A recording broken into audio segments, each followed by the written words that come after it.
Let's make some people mad.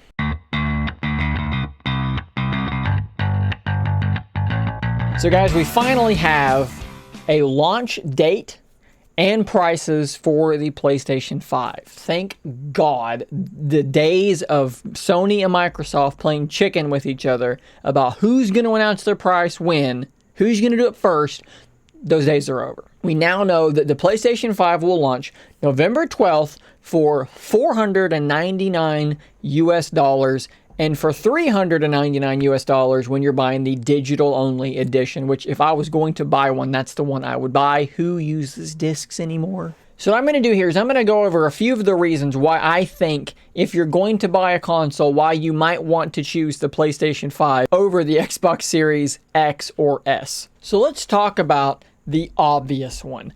PlayStation 4 dominated the last console cycle. It sold way more than the Xbox equivalents. Because of that, there's a pretty strong likelihood that you know more people playing on PlayStation than you do on Xbox. That is still, even in a world where crossplay is more and more prevalent, that is still really, really important. The ability to see all your friends on your friends list, party up really easily until Discord becomes ubiquitous and is installed on all the consoles, which it should be, that is still a huge selling point. Are you really going to buy the Xbox and leave your friends behind on the PlayStation? Another huge selling point, the exclusive games. We're talking about Spider-Man.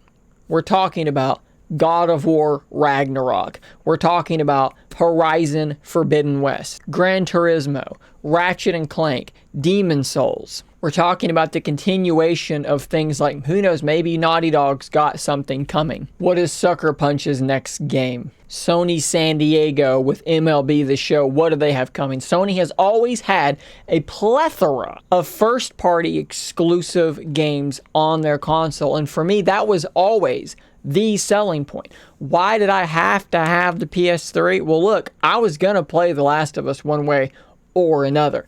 Uncharted, these games spoke to me and I loved those games. Of course, I had to have a PlayStation. Unless you just love Halo, Gears, and Forza, the PlayStation is going to offer you more exclusive games, more games you can only play on PlayStation. Let's talk about how much more powerful the PS5 is versus the PS4. Guys, the jump from PS3 to PS4 was significant, but it is nowhere near the jump from PS4 to PS5. For the first time in a really long time, maybe like ever, the new consoles like the PS5 are using hardware tech that is not actually even out yet. They're using AMD hardware, AMD architectures that are not even released publicly as of this video. This is bleeding edge technology. The way that they're using these incredibly fast solid state drives in conjunction with this architecture is revolutionary. You're talking about load times that are almost non-existent. We are going to have some backwards compatibility with the massive PlayStation 4 library. So even if you are new to the PlayStation ecosystem, you're going to have the ability to play a ton of these older games. And with PlayStation Plus's new feature, the PlayStation Plus Collection, you're going to have access to all of these games for the same one price you're going to pay to be able to play online anyways. The games. There are so damn many games on PlayStation that you're going to be able to enjoy on your PlayStation 5. PlayStation VR will be a part of the PlayStation 5. We've not seen them talk a ton about it, but we do know that it will be supported by PlayStation 5. You have to think that there will be an even upgraded PlayStation VR headset in the works coming in the not so far off future. Now look, it's true that the Xbox Series X appears to have a slight advantage in power, but just like we've seen in console generations in the past, that doesn't really matter that much. Did you guys know that the GameCube was actually more powerful than the PlayStation 2? No one knew that, but it's true. PS5 is definitely powerful enough. You're not going to see games on the PS5 suffering, running at worse frame rates. It's going to be totally fine. It's going to look way better than you've been used to on your PlayStation 4. Let's talk about that badass new controller. The haptics that they've included look like HD Rumble on the Switch, but Sony's actually leveraging it a little bit more, and their studios and third parties have actually been using it a little bit. You've got cool features like adaptive triggers. Your gun can jam in a game and the trigger won't pull all the way to tell you your gun is jammed. We're talking about studios being able to actually indicate what direction you're being attacked from by the vibration in the controller. That is incredible. Let's talk about Ratchet and Clank, allowing you to pull the trigger halfway to fire one barrel from a double barrel shotgun, and you can actually apparently feel the halfway point, pull past that, and you'll fire both barrels at once. That's really cool stuff. Is anyone not confident that PlayStation 5 will be the better selling of the two consoles? I think that's a pretty widely accepted gut feeling right now.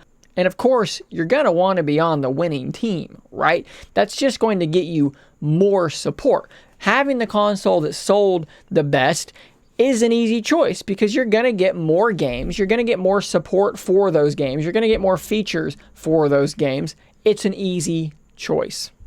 PlayStation 5 looks to continue Sony's dominance that started at the end of the PS3's life cycle, rolled through the PS4.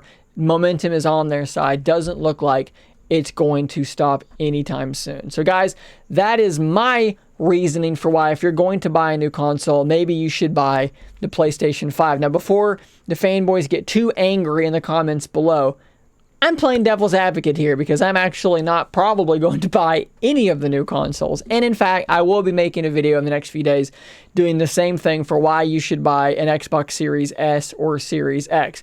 We're going to look at the bright side of all these consoles. We're going to have some fun here, and maybe even we'll talk about why you should just say screw the consoles and build a PC anyways. So stay tuned for those videos.